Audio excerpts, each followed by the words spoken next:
Dan kebetulan ada 3 pertanyaan yang terkait sama sholat dan memasrahkan diri kepada Allah sesuai topik hari ini.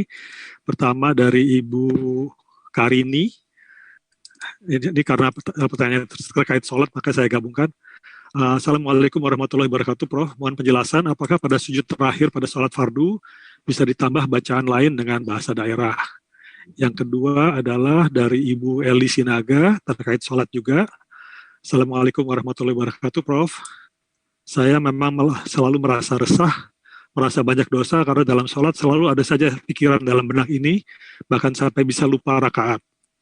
Saya belum paham, Prof. Jadi yang dimaksud dengan sholat khusyuk yang bagaimana? Yang ketiga juga mengenai sholat dan memasrahkan diri dari Ibu Pak Asep Abdurrahman. Assalamualaikum warahmatullahi wabarakatuh, Prof. Mohon izin bertanya, Prof. Ketika sholat tidak khusyuk dan banyak mengingat segala sesuatu, berarti dalam konteks ini kita banyak mengingat sesuatu adalah perwujudan dari yang satu. Mohon penjelasannya, Prof. Terima kasih. Silakan, Prof. Iya.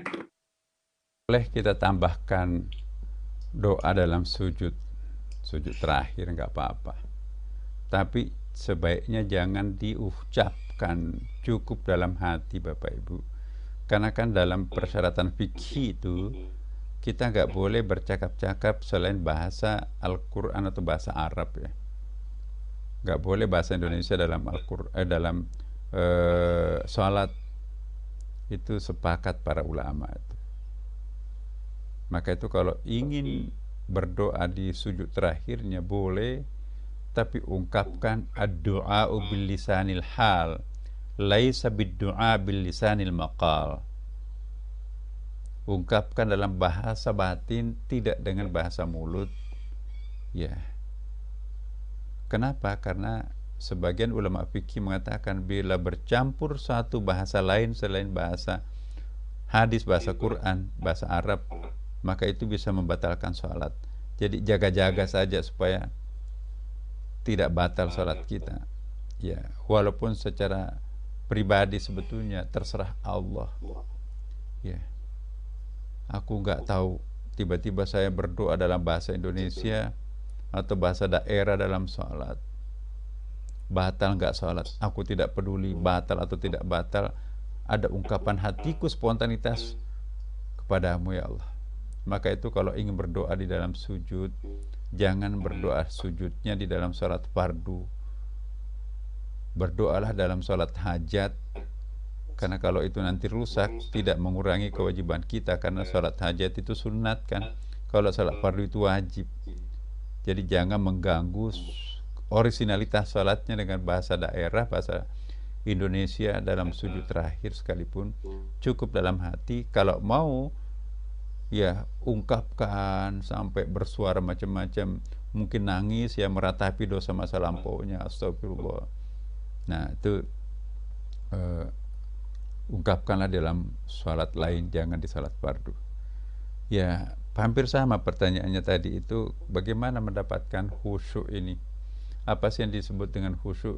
Saya kira kalau ikut dari pertemuan kita yang lalu-lalu, khusyuk itu kan bukan berarti konsentrasi puncak kepada Allah semata.